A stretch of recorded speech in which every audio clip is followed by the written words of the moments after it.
අපිත් අපේ පින් පැත්තත් වැඩි කරගන්න ඕනේ තරංගා. ඔව් සමීර. ඒ හින්දාම මෙන්න ඇති අපිටත් පිනකට වගේ සෙනසුරාදා උදෙන් සංසාර කතන්දර අරගෙන යන්න පුළුවන් වුණේ. ඒ විතරක් නෙවෙයි අද හරිම වාග්යවන්ත දෙයක් තමයි කියන්න තියෙන්නේ. මොකද්ද මේ අසිරිමත් කතාව තරංගා?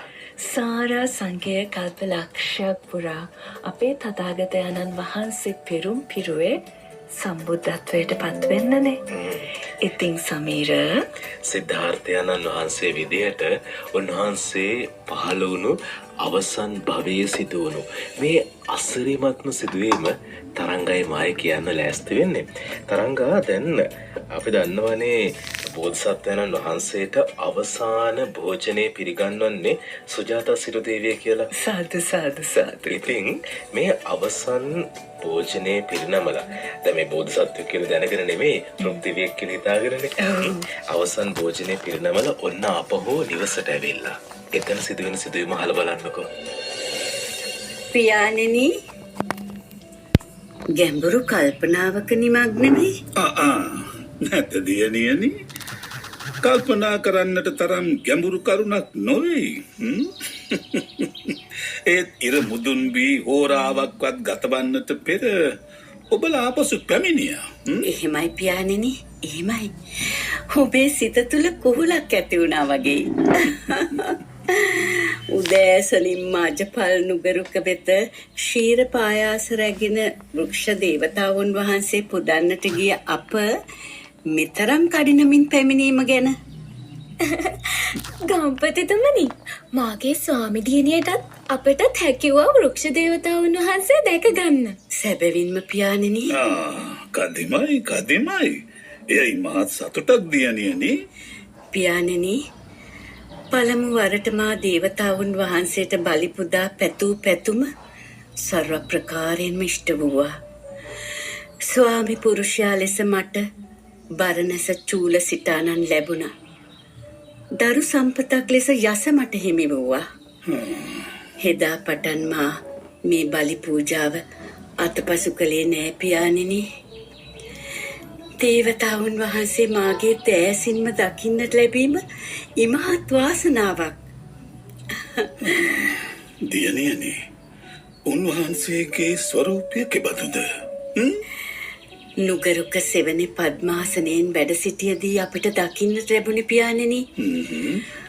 උන්වහන්සේ උදාර පෙනුමැති පාංශු දේහධාරී බෙහෙවින් ප්‍රසන්න උත්තමෙක්.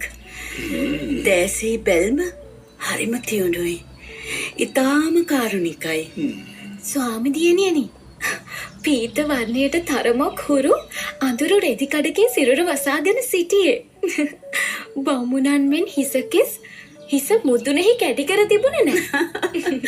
දෑංගුල් පමණට කෙටි හිසකෙස් මුදුනෙහි කැටි කරගන්නේ කෙසේද පුන්නා? උන්වහන්සේ ඉතා පිරිසිදුයි.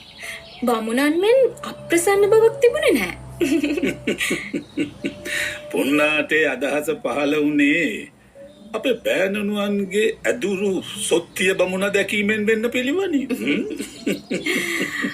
අප රැගෙන ගිය ක්ෂීර පායාසය උන්වහන්සේ පැකිලීමකින් තොරව පිළිගත්ත පියාණෙනි.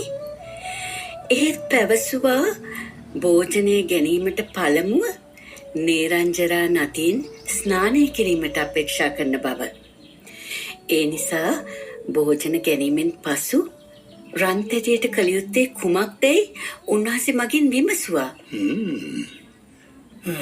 කුමක්ද එයට ඔබ දුන් පිළිතුර? උන්වහන්සේගේ මනාපය අනුව එයට සුදුස්සක් කරන ලෙස මා පවසා සිටියා පියාණෙනි. දියණියනි, රන්තැටියක් අහිමි වීම නම් මට ඊතරම් අලාභයක් නොවේ. ඒත් ඔබ ක්ෂීරපායාසයේ රැගෙන ගිය රන්තැටිය පාරම්පරිකව පැවතෙන්නක් නිසා එහි විශේෂ වටිනාකමක් අපට. පියාණෙනි, අප එහි ගොස් සොයා බලන්නම්. මාගේ ස්වාමියාත් කැඩුවා. නැත දියණියනි. බෑණනුවන්ට කටයුතු බහුලයි. සොත්තිය බමුණා ලවා ඔහුගේ යාගය කරවා ගන්නයි යොහුසුළු වන්නේ. එහෙමයි පියාණෙනි, එහෙමයි. මට විශ්වාසයි. රන්තැටි අපට හමුවන බව ස්වාමි දියණියනි. සමීර අපි දන්නවනේ බෝධිසත්වයන්න් වහන්සේ උන්වහන්සේට හම්බෙච්ච මේ කිරිපිඩු දාණය රන් බඳුනක පිඩු 32කට සකසලා වැළඳුවා කියලා.